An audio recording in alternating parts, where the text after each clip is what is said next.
On avait un film à restaurer qu'on aimait beaucoup et on a essayé d'être fidèle à 100% et un peu plus.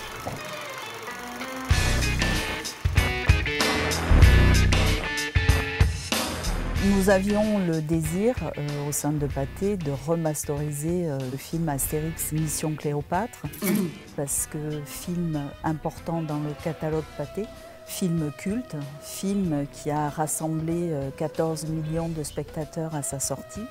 Donc c'est un film qui est au sein de Pathé important et nous voulions adapter le film aux normes techniques 2023. Comme vous voudrez. Ce qui m'a beaucoup marqué dans ce projet, c'est son aspect collaboratif. C'est-à-dire qu'il y a eu vraiment une collaboration tripartite qui s'est constituée entre Aiventi, entre Pathé et entre l'équipe d'Alain Chabat. Ah, c'est surprenant. Ah oui.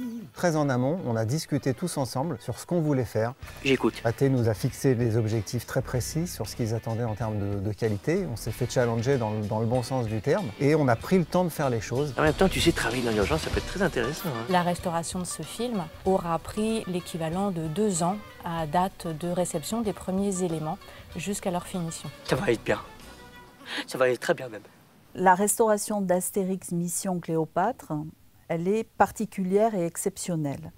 En fait, nous aurions pu repartir tout simplement du shoot 2K qui avait été fait à l'époque en 2001 et faire une restauration assez simple. Mais nous avons décidé, étudié avec le laboratoire Aiventi, de repartir en fait des éléments originaux du film. La particularité du négatif de Mission Cléopâtre, c'est qu'il n'y a pas de négatif monté. On a donc les boîtes négatifs grandes de longueur du film. Lorsque le matériel film d'Astérix et Obélix Mission Cléopâtre arrive au laboratoire Aiventi sur notre site de Joinville, il est composé de 4 palettes contenant l'équivalent de 653 boîtes de film. Et à terme de comparaison avec un film en restauration classique, nous recevons l'équivalent de 20 à 40 bobines. Pourquoi autant de bobines? Parce que c'est ces films des années 2000 où on disait tout numérique, c'est-à-dire on tourne en 35 mm et toute la post-prod du film est en numérique. En fait, c'est un film hybride. Il arrive entre l'argentique, la fin de l'argentique et le début en fait du tournage numérique de tous ces films des années 2000. Donc là, ici, on a regroupé l'ensemble des 4 palettes qui ont été réceptionnées pour refaire le film. Dans ces palettes, il y a effectivement tous les éléments, aussi bien de rush que de production. Et donc à l'époque, dans les laboratoires, il y avait des codes couleurs pour plus facilement repérer les boîtes. Donc là, typiquement, toutes les boîtes qui sont jaunes, ce sont des éléments qui sont dédiés au son. Toutes les boîtes qui sont grises, nous sommes sur des éléments de tirage.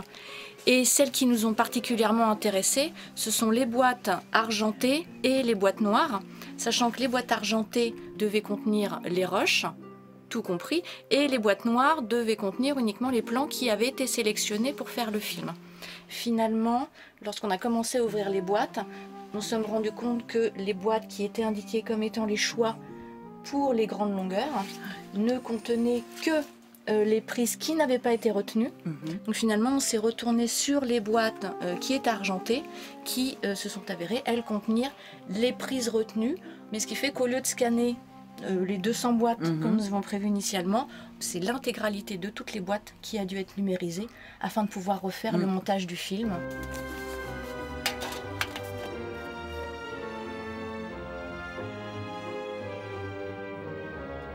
Nous sommes ici au service REM, remise en état mécanique du film. Nous n'avions pas vraiment de réparation, c'est-à-dire le négatif n'était pas endommagé. Donc ça a été plutôt une préparation de chaque bobine pour les scans. Notre travail, ça a été de rajouter des bandes d'amorce. Donc c'est de la pellicule sans image comme celle-ci. Donc il faut rajouter suffisamment de pellicules pour qu'on puisse ensuite les charger dans les machines. Ensuite, notre travail, c'est de vérifier que là où il y a les images, la pellicule est en parfait état, que les perforations ne soient pas cassées, qu'il n'y ait pas de pliures, de déchirures, etc. Tous les plans sont assemblés entre eux par des collures. Donc notre travail, c'est surtout de vérifier que ces collures-là, qui assemblent 2 portions de film et du coup qui sont les endroits les plus fragiles de la pellicule, soient bien solides. Là, j'ai terminé de vérifier ma bobine et je vais aller les déposer à mes collègues qui vont l'essuyer pour qu'elle soit bien propre avant de passer au scanner.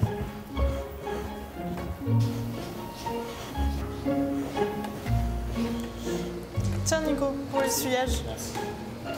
Comme les bobines ont été manipulées, en fait l'essuyage, c'est une essuyeuse à ultrasons pour en fait essuyer la bobine pour enlever tout ce qui est saleté et poussière.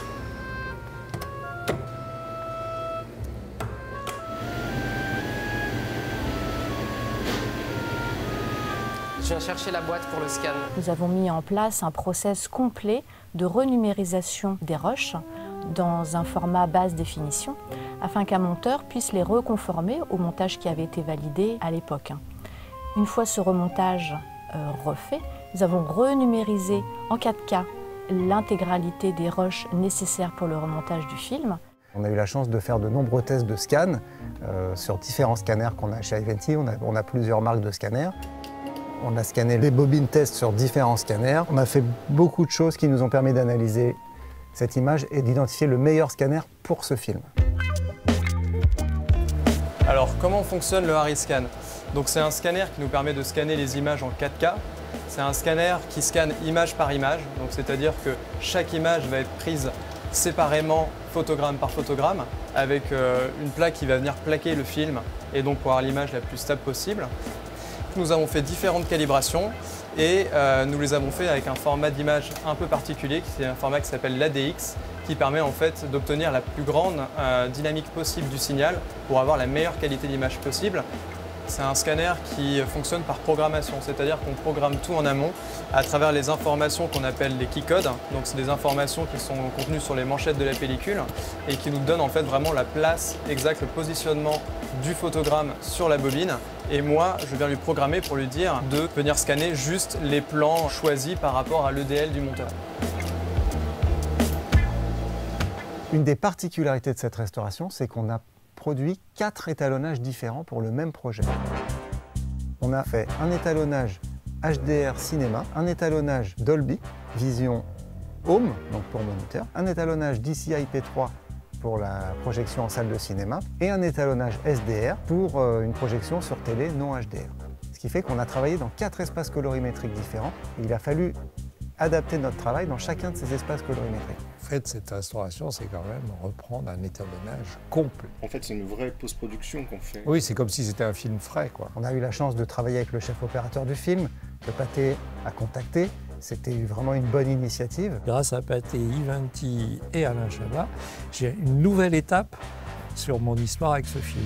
Faisons le palais de fin, oui, d'accord. Ouais, c'est bien. Ouais, ça me va. Le film Astérix, c'est Astérix et Obélix, Mission Cléopâtre, il faut dire tout le titre, sinon Depardieu va nous en vouloir. Bah, non plus. C'est vraiment un enjeu, quoi. C'est un enjeu parce que c'est un de mes films de cœur. C'est un film auquel je tiens beaucoup parce que c'est un film que j'ai vécu dans le regard des autres, quoi. Donc c'est les regards des spectateurs, c'est formidable. Et les fameux oiseaux dans le ciel qu'on peut garder, là on les a retrouvés, c'est bien. Avec Alain, on voulait quelque chose qui se rapprochait de la BD. Donc moi je savais qu'il y avait la possibilité d'étalonner en numérique, donc je me suis un peu battu contre tout le monde. Et puis pas tant que ça après, parce que ça a été très vite relayé par Alain, c'est devenu convaincant. Et donc on s'est dit, on va étalonner ce film en numérique. Effectivement, on essaye de perpétuer ce que vous aviez fait à l'époque, mais comme on dépend d'une technologie différente... On fait juste pareil, mais mieux. Pour moi, c'était très important qu'on soit fidèle à l'esprit du premier étalonnage et de la première validation d'Alain Chabat. Surtout, ça correspond beaucoup plus à ce que voulait Alain il y a 20 ans, quoi. C'est-à-dire qu'on était limité par le 8 bits, on était limité par plein d'outils. Et là, j'ai eu l'impression, en restant mais super beau et élégant, je peux avoir les couleurs et la brillance que Alain a envie d'avoir. Il faut quand même faire attention, c'est trop piqué là sur les colonnes, quoi. Il y a trop de détails et donc trop piqué. C'est vrai qu'avec les outils numériques aujourd'hui, on peut aller beaucoup plus loin. On peut jouer sur le contraste, sur un choix, une sélection de couleurs. Grâce aux nouvelles technologies, aux nouveaux outils qui sont à notre disposition, on n'a plus, c'est pas amélioré. Là, on fait des choses plus fouillées. La dominante, on la met à un tout petit peu moins jaune-vert. Le bleu est quand même dans l'image, alors qu'il y a 20 ans, il était totalement effacé. Voilà, donc on a gardé l'esprit coloré, chaleureux, contrasté, brillant. C'est la même chose en plus beau. Quand je pense que dans ces plans-là, il regardait une balle de tennis.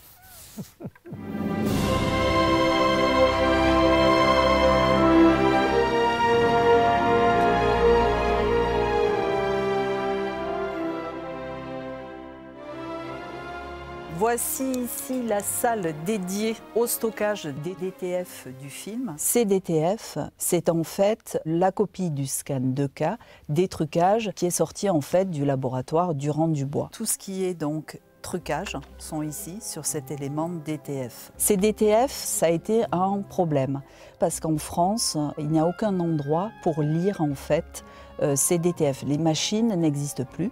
Donc le laboratoire Ivanti est Pathé, on a réfléchi, on a trouvé une société donc en Angleterre, 2 informaticiens qui ont débloqué en fait ces éléments et qui ont pu nous renvoyer ces images. Ça veut dire qu'il faut qu'on reste sur le DTF et qu'on voit comment on peut l'améliorer. Est-ce qu'on peut l'améliorer simplement en étal? On aurait pu récupérer ces images sur le shoot 2K. Mais le fait de les récupérer sur ces DTF ont gagné une génération. Les VFX que vous allez revoir lors de cette restauration, ils ont été pris à partir de leurs meilleures sources. Nous, on va essayer de redonner un petit peu de matière, tu vois. Sauf que ces images, elles sont en HD. Bon, on part d'un fichier DTF, hein, bien sûr, hein, qui est très écrasé dans les hautes lumières. Et quand vous les mettez côte à côte avec des images qui sont en 4K 16 bits, il y a évidemment une différence. Là, c'est peut-être pas aussi évident que ça à faire. Là. Je dirais que les trucages de gros plans fonctionnaient extrêmement bien. Les trucages de plans larges, eh ben, ça restait un gros bémol quand même par rapport à la restauration. Franchement, là, toi, les colonnes... Moi, c'est surtout le décor là, qui perd, tu vois, et puis le plan d'après, on est bien... On avait l'impression d'un plan flou entre 2 plans nets. C'était un peu, on disait, faut trouver une solution. Ça y est, j'ai trouvé. Oh, je viens d'avoir une idée horrible.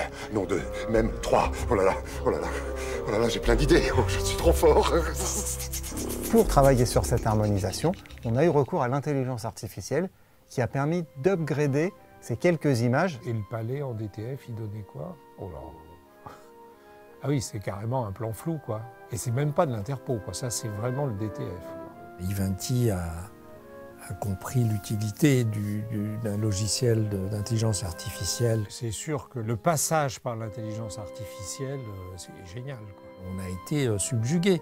Moi, j'avais une séquence que j'adorais dans le film, c'est la peinture de Géricault, le radeau de la Méduse. Dans l'histoire de la restauration d'Astérix, c'est un des plans qui nous a dit il faut qu'on trouve une solution. C'est pas possible, on peut pas prendre le DTF, on peut pas prendre l'interpo, c'est une catastrophe. C'était flou, pas joli en couleur. Le DTF, il a de toute façon le jus jaune de l'étalonnage initial.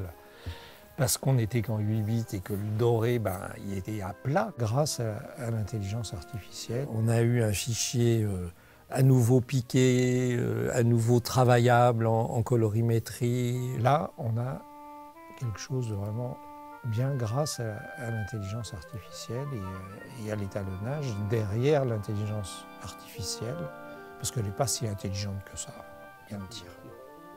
Il faut quand même la driver après. Donc on a relevé du point, mais tout parti, on a redonné de la profondeur à l'image et le plan est plus beau qu'à l'origine. J'en suis médusé. Et exactement, j'allais le dire, mais tu m'as devancé.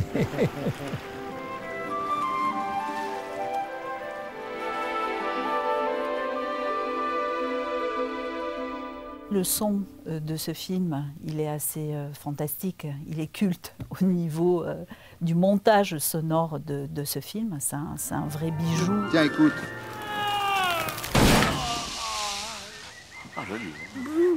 Le son, à l'époque, avait été fait en 5 ans, mais en fait, on a voulu amener le son de ce film encore plus loin et on a créé un Dolby Atmos. Nous avons fait appel au mixeur du film Thierry Lebon. Nous sommes donc repartis en auditorium avec les 140 canaux possibles de son. Tu crois que les objets, il faut vraiment mettre un compresseur partout? Parce que là, les objets, c'est facile de les faire là. Tu vois. Quand j'ai appris que j'allais faire la restauration du film, 20 ans après, moi, ça m'a halluciné. Parce que je suis en train de finir ma carrière, hein, on va pas se le cacher. Et quand je me suis dit, ah bah peut-être que le dernier film que tu vas faire, c'est un film que tu as déjà fait il y a 21 ans, il n'y a que du bonheur. Il n'y a pas eu de modification essentielle au mixage parce que la demande de Pathé, c'était de conserver le mixage tel qu'il était à l'origine, même si on l'upgradait au niveau de l'espace, au niveau sonore, les équilibres entre les voix, les musiques, les effets et tout ça, devaient être conservés. C'est une bonne situation, ça, Scribe. Mais vous savez, moi je crois pas qu'il y ait de bonnes ou de mauvaises situations. Pour ce film en particulier, pour Astérix, on est reparti des prémixages qui existaient en fait à l'époque. Les prémixages, c'est en fait on a des mixages par catégorie, on a les dialogues, les ambiances, les effets, les bruitages et les musiques qui sont séparés, mais qui sont déjà prémixés. Et à partir de ces éléments, on peut en fait retravailler un petit peu le mixage, et notamment en Atmos.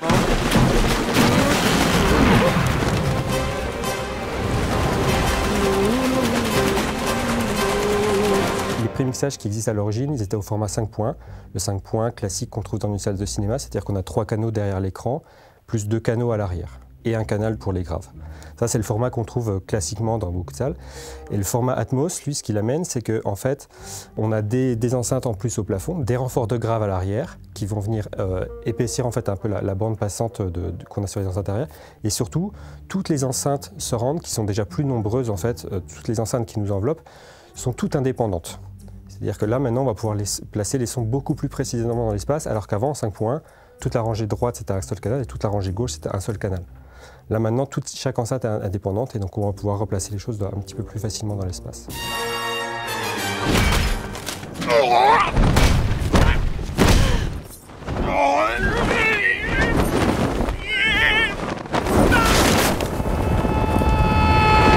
Le côté BD en fait du film permet d'avoir des choses un petit peu exagérées dans les placements des choses qu'on met dans l'espace. Il y a un côté BD en fait qui fait qu'on peut sortir les sons un peu du mixage.